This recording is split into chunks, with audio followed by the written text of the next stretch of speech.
in permaculture, there isn't like a hard limit, and lots of permaculturists will do this very differently. But what you do in normal backyard pond is you dig a hole and you put a giant rubber liner in it. And if you've ever done that, you know that they're like $70 the square meter or something ridiculous like that.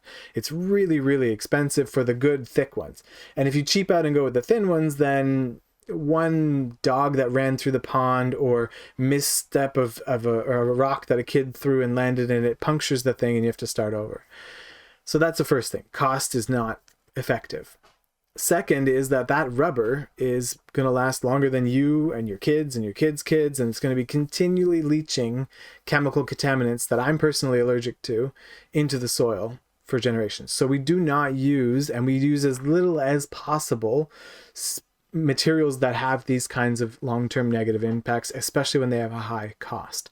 So we do use a liner, but it's a natural clay liner that we actually select for. So in the permaculture design certificate course, we have a full chapter on earthworks where we learn how to build ponds and the retention wall. So the wall is actually a stabilized retention wall that's built, based on engineering standards, to be able to withstand huge amounts of force. It's locked into the land with a key and all kinds of other complicated things that we can't get into right now.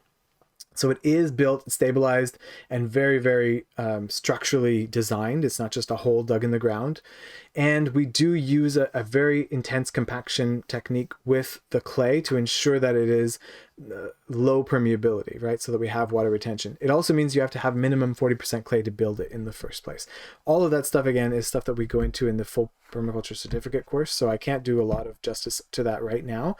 But I must say that we were digging it 2017, and that year we had 200-year floods one weekend after the next, and there was 90 millimeters of rain in each one in a 24-hour period. So the pond filled, or was filling. We had to have the gate, the valve was opened because we didn't want it to fill because we weren't done building it. Or it was built, but the swale system with the spillways, which is the overflow mechanism which prevents it from ever breaching, that wasn't finished. So we were literally letting the water out the whole time because it was filling way too quickly.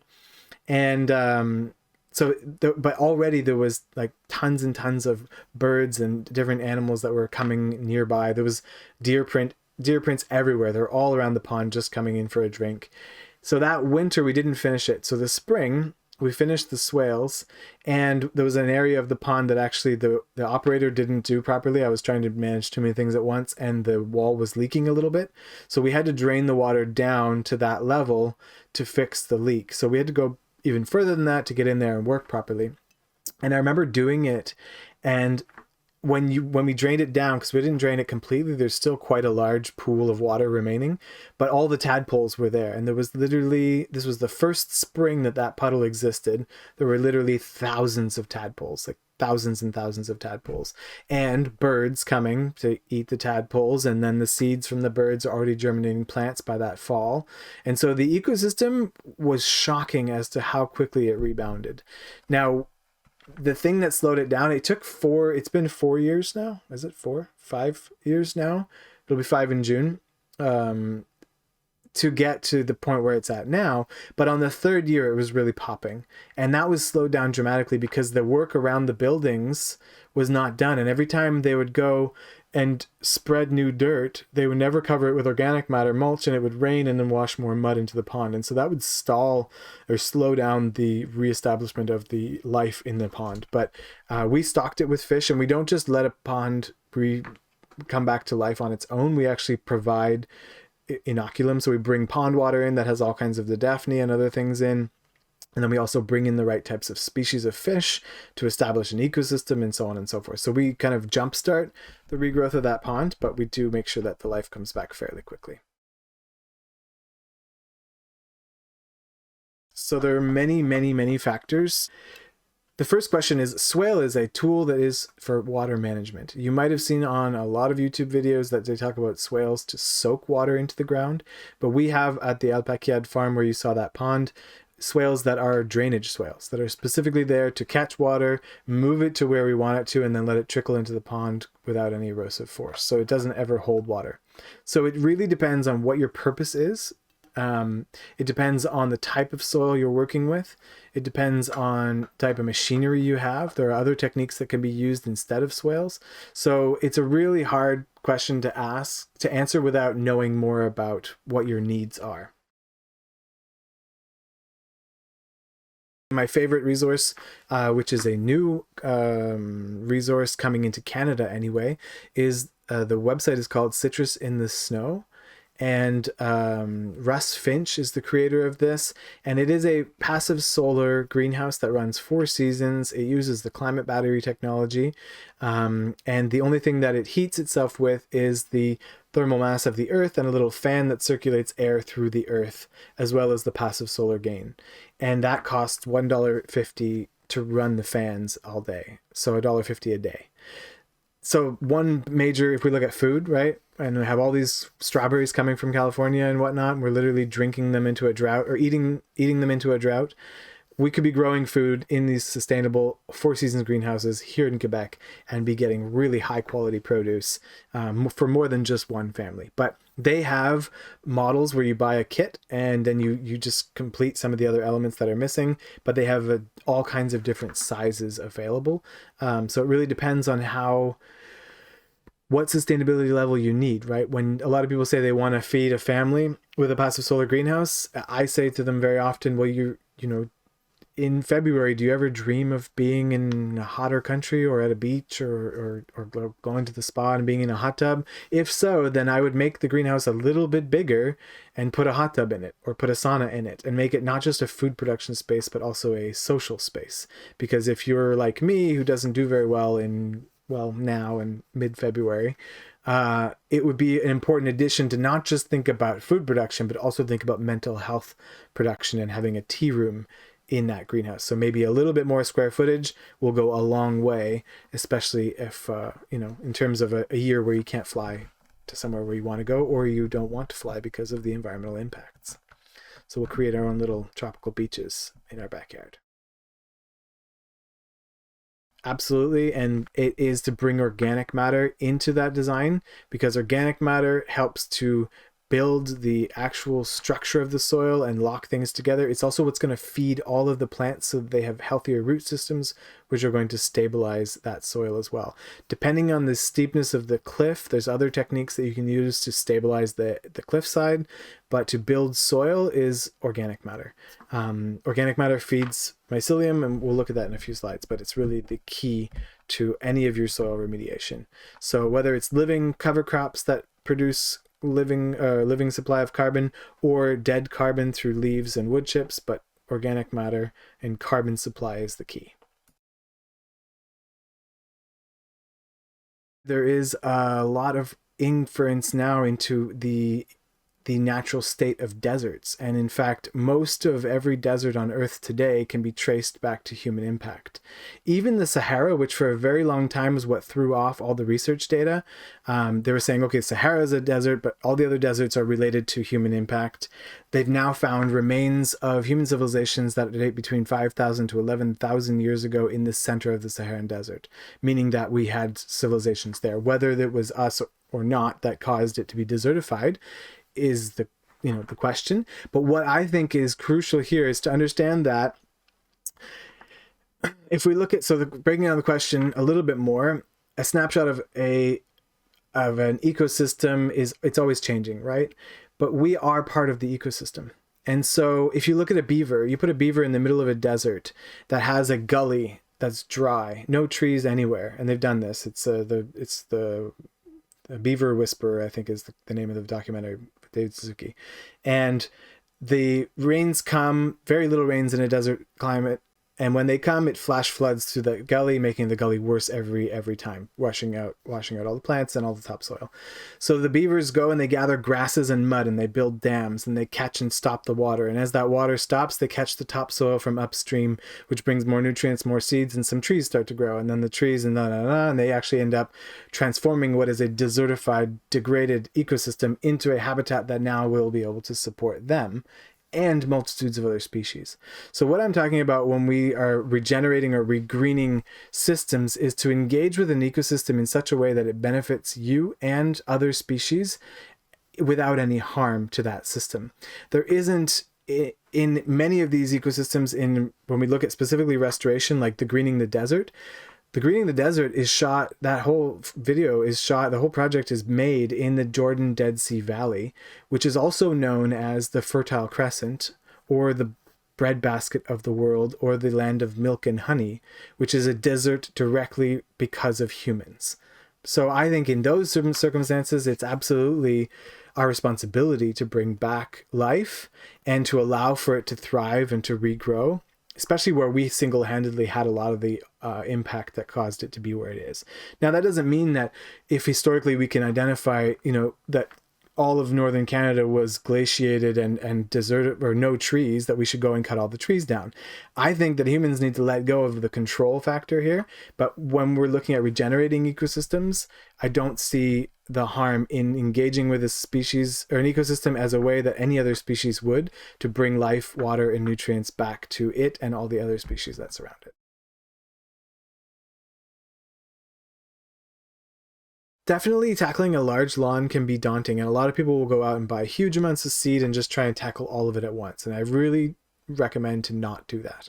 The only thing that will work well in doing that is clover, but we recommend like a 20% seeding of clover, and it'll slowly overtake. But what you can do is you can do pocket treatments. So take an area of your lawn, kind of this is where I do recommend pulling the grass out and actually, trimming it down, and really you want to bite back at the lawn a little bit and bringing in a big patch of alternative lawn mix with all your wildflowers and things like that.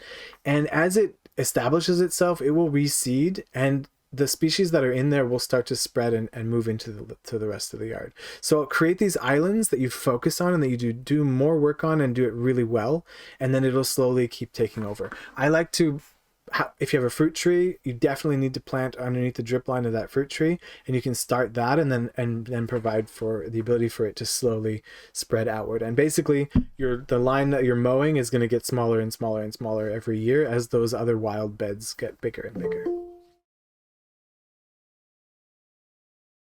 To plant the tree, I can't get into that in detail, but there's some specific ways you want to plant the trees, whether it's bare root or a root ball. How close and how far to space them, it's always based on the canopy of the tree and of the largest tree. And again, I know we have some people here that took our food forest course, so you can all, thumbs up and nod with me when you see it's not something we can just explain really quickly right here, but it's based on the measurements of the canopy of the tree, because if you plant everything too close, then when you finally realize it's too close, they're too big to move, and you have to kill one of the trees to save the other. So you want to make sure that you get that spacing designed properly. Is it good to plant more than one kind? Absolutely. We never want the same species of tree having leaves that touch each other. So this means apple and pear should not be planted side by side, right? You want a buffer species in between because they are of the same family. So really crucial. And not just even having all fruit, you want support species that are there, not even for you, that are there for birds and predators and pollinators and so many things like that. And what time of year is better to plant them? It used to be said that spring was best because you could buy bare root trees, you would get them in the ground, they were already asleep, and they would wake up in your property, and then they would get wet spring, and then beautiful summer, and then a winter. Whereas if you plant in the fall, they're in a root ball, they've been in a pot all summer or whatever from the nursery, and then they go in and they get a winter first thing. But nowadays, you can't guarantee that we're going to get a spring rain because of climate change. And so unless you can guarantee that you're going to be out there irrigating all those trees in those dry spring months or the huge drought that we might get in the summer, then I do not recommend planting in spring. It is a problem with a lot of people planting out and then not having the irrigation capacity set up to deal with it.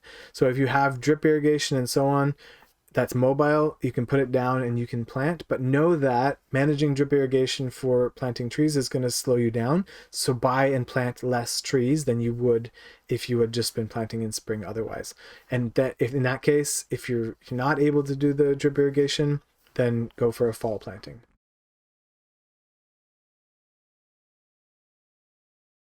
Okay, so first of all, again, if you have a problem, that's a great thing in permaculture, right? We just have to know how to use that problem. Manitoba maple or box alder, people hate this tree because you can't kill it. You cut it in the summer, it doesn't die. You cut it in the winter, it doesn't die. It just keeps regrowing. But in all of our designs, we have a lack of mulch very often. And nowadays, especially since I've been doing these courses for a very long time, and so have many other teachers, wood chips are getting harder and harder to come by. So Manitoba maple is actually incredibly brittle. You can get one of those $200 or $300 wood chippers from Canadian Tire and just keep cutting it when it has branches that are 1 or 2 centimeters in diameter, and then chip those up in your little chipper, and you have an infinite supply of really high quality ramial wood chips, which are even better than what you'll get from the wood chipper. So use it for wood chips. And sunchokes, if you're not eating them, they're going to take over your yard. So you've got to dig them up and use them. Now, I wouldn't eat the ones from a septic field, but there would be chickens that would eat them. There would be benefits to freezing them and then putting them in compost, or, just making sure that they don't just take over your compost, or mow down the stalks when they're young and throw them in the wood chipper and let them be a mulch supply. So until you can get other plants that will compete against them, they're going to be there. And so if you can't get another plant to compete against them, you're better off using what they do provide. Toxic is relative because maple often exudes, so they're an allelopathic tree, much like oak, but maple will inhibit things like tree seeds. So they're actually great to have in garden beds. Norway maple, I'm not specifically familiar with, so I would have to look into it before I look more detail. But it depends on what plants it's toxic to, right? So it depends on how you're going to use it. The main issue with leaves is that if they're not shredded, they mat. They get really thick layers that lay on top of each other, and then it goes anaerobic, and you don't have a good composting situation. So what you want is, like in a natural forest, you have wild boars and squirrels and raccoons digging it up and turning it all winter long, or all fall and spring, and that allows the aeration to break it down properly. So if you don't have that in your backyard or don't want that in your backyard, then throw them also into your wood chipper. So that $200-$300 chipper, you can get ones that will do leaves and small branches. So chip your leaves. There's actually a really great a TEDx talk called "Everything You Know About Composting Is Wrong." And it's a hilarious look at how you can just chip leaves, put them in a pile, and it'll make amazing compost for you. So same thing even with oak leaves. We talk about oak being an allelopathic tree that's really bad for the garden. Well, it's really bad for vegetable garden. It's really great for raspberries and blackberries and currants and many other fruits that are totally tolerant of the jugloons. So it really depends on the species and the application and where it's going and how it's going there.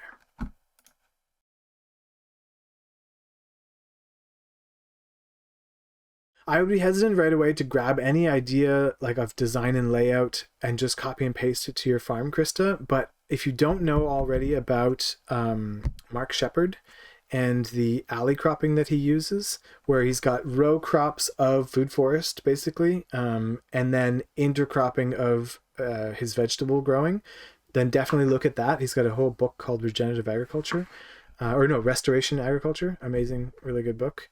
So that's a really great place to start. And integrating, so there's a lot of different ways that you can integrate more shrubs and things. Use your hedges around your rivers and streams and things like that. But I would say Mark is a great place to start. And then also even edible forest gardens, because they're not talking only about planting forest gardens outright. They're talking about how do you plant forest gardens. So it's up to you where you plant them. And look at all those unused spaces, all those spaces that are not producing really well for you in your farm, and integrate them into there. And it doesn't always mean put trees in as a food forest. You can have a shrub hedgerow that goes just around the perimeter of your main crop, and that is going to help so much in your design.